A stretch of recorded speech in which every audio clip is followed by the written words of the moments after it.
you want the muscle fibers to grow, you need more resistance. Right. You know what I mean? So, pushing the intensity, getting closer to 100%, but it's certainly not for someone who's a beginner. I don't recommend going anywhere near 100% when you're starting, but that's the best way to trigger that growth. But I think especially in the first several months of training, you can get a lot of training in that 70 to 80% intensity zone as opposed to pushing closer to 100. But after you have a couple months and you've established some proficiency of movement, you really have to start pushing a little bit closer towards 100%. Start working a little bit faster, sometimes push the intensity, but that's not something that I feel that you should be getting involved with right out of the gate. I mean, you're right. You have to look at their training age, their training experience. Mm-hmm. Are you taking a woman who just had a baby? She's 32 years old, wants to start working out, or are you going to take someone who has been training for years and years and years? Right. You have to look at that. But you're right. I mean, if some women are genetically bound to grow a little bit bigger than some women.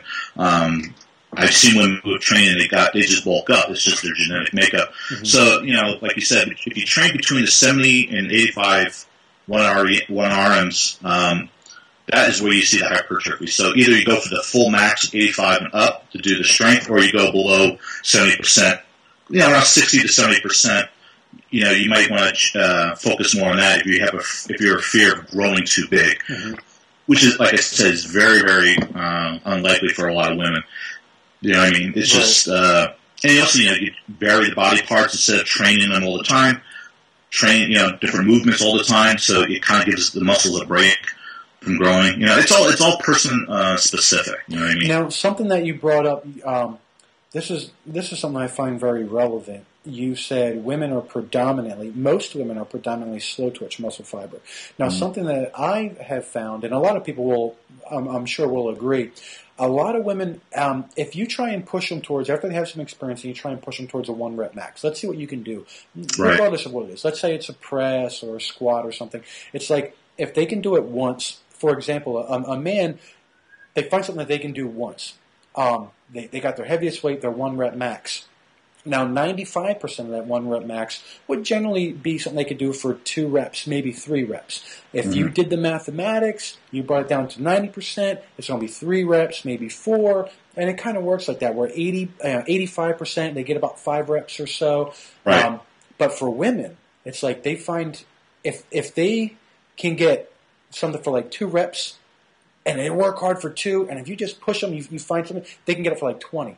Don't you find that sometimes, like, if they can get it more than once, like, they can just go. Like, I'll find that. So they get it something for, like, 20 reps. They're doing it. And then you go up, like, 5 more pounds, and they can't get it at all. I'm like, how the hell did you get, a 25-pound bell for, like, 15 reps or something, and then we went to a 30-pound bell, and you couldn't get it one time?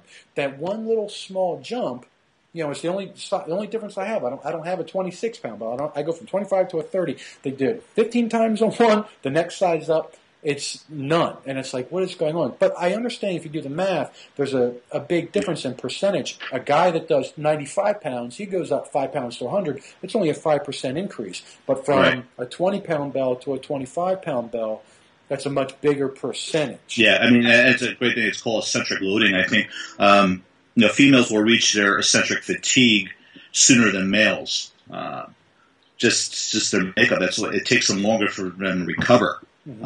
I have this chart here. I don't know if you're probably going to see it. It'll show you the eccentric load for male versus female, and what you're just talking about. It takes that many reps. The repetitions performed are actually less.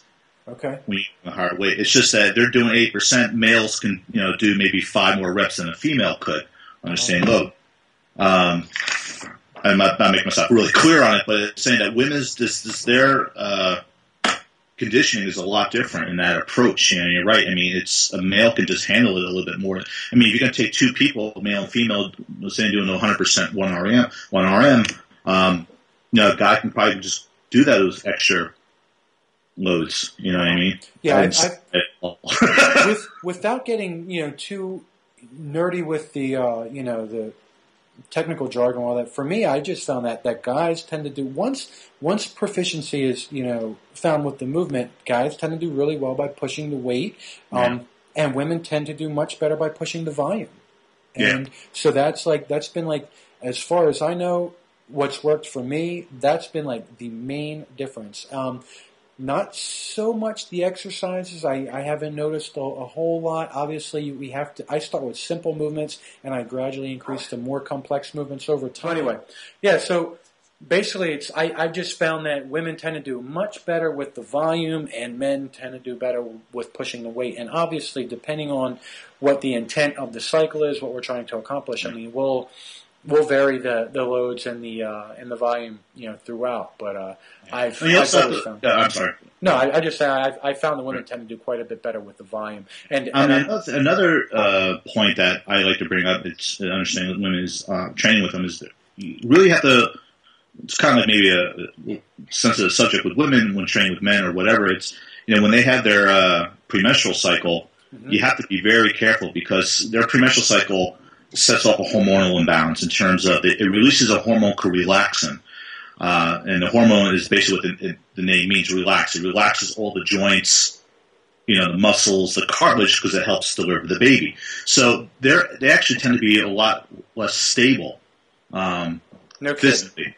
So when they come to the gym and they have like a sword in their hand and like you might set them up if they're doing something intense training or they're doing a heavy squat or whatever it is, and they're not feeling good. I mean, I personally don't believe women should really train during that period if they have a very painful PMS cycle. Because it's you see high complaints of bloating, achiness, fatigue, mood swings, things like that. If they're bloated, they're already weakening their inner unit or their quote core. I hate using that word, but they don't have stabilization because their stomach is weak. You're setting up for back pain, things like that, joint pain, so forth. So that's something to look at. Also, you have to look at nutrition. I'm not going to get into what to eat, like that, but I want to understand people understand it's. Dieting is probably the worst thing a woman can do to the body, because what you're doing is that women have things called lipogenic enzymes, and these enzymes, what they do is that they store fat in our cells. Every time you diet, these fat cells tend to get bigger and bigger, and this you'll see a lot more in the hips, thighs, and buttocks. So women will, through their life, when they go through yo-yo dieting, skipping meals, things like that, they'll start to lose weight, but then you hear they gain all the weight back and then some. And what happens is that the body feels it's under threat. So the body produces more of these lipogenic enzymes to create more fat cells, because the woman's body is designed to, give birth and supply nutrients for the baby. So when the woman is not eating correctly or yo-yo dieting, skipping meals and so forth, every time she does that, the body it's sending off that signal, hey, my body's under threat. I don't know when I'm going to eat again. I got to store fat for survival. So, it's about really eating. The more you got to eat protein, carbs, fat, perfect ratios for your body. That's a whole nother subject. So we have to look at that. Men have more lipolytic enzymes, meaning for more fat burning. Okay. And burn fat quicker than women. So that's another thing we can look at. So when you're working with women there, and you hear these trainers, you should cut your calories. You're setting them up for a disaster. If not now, later on down the road. Now, it's really popular for a lot of people in their programs to set up their programs like 3 weeks of intense work followed by a deload. 3 on, 1 off, 3 on, 1 off. Would you say that's a good idea for women? And just basically it's all person. Yeah, I mean, depending on, again, the person. What they're training for. Like I said, you train more athletic women. I train more of the, where I work with more of the, the home moms. Especially women who just had children. Mm-hmm. So it's all person specific. But yeah, I mean, it's taking a deload during their you really have to listen. You have to really, as a coach, it's really important just to listen what your clients have to say. You know what I mean? If they're not feeling good or I'm too tired and these coaches are pushing them, you're really just setting up for disaster. Yeah. But if you see where they're working out and they feel good and they keep going, then you work and take a break, and for me, I need to take a break every 5 to 6 weeks compared to somebody like you might take 2 months. And then, but depending on their training age and their experience, it's something to look at. Another thing that I don't know if you ever had to deal with women has to do with incontinence. Incontinence, is very common now with women 30 and above. because they have a weak pelvic floor, but it's because they have weak, the weak inner unit, meaning they can't activate their stabilizers in their core. So the pelvic floor holds up the organs. And when that's weak, and you can't activate your core, your organs drop. And this can cause a lot of incontinence. I mean, you'll see, I've seen when they're doing, jumping on the trampoline and they're urinating. Yeah. You ever see a picture of these women doing these heavy deadlifts? And they get a little squirt. Yeah. Yep. There's been a pretty popular weightlifting video. A lady was on stage and she called a clean. And anyone that knows weightlifting, you catch a clean and you're in the very bottom of the front squat, and she just starts squirting. So that's a good visual to think about. Yeah. Yeah. Because if that's the whole thing. It's really assessing their core function.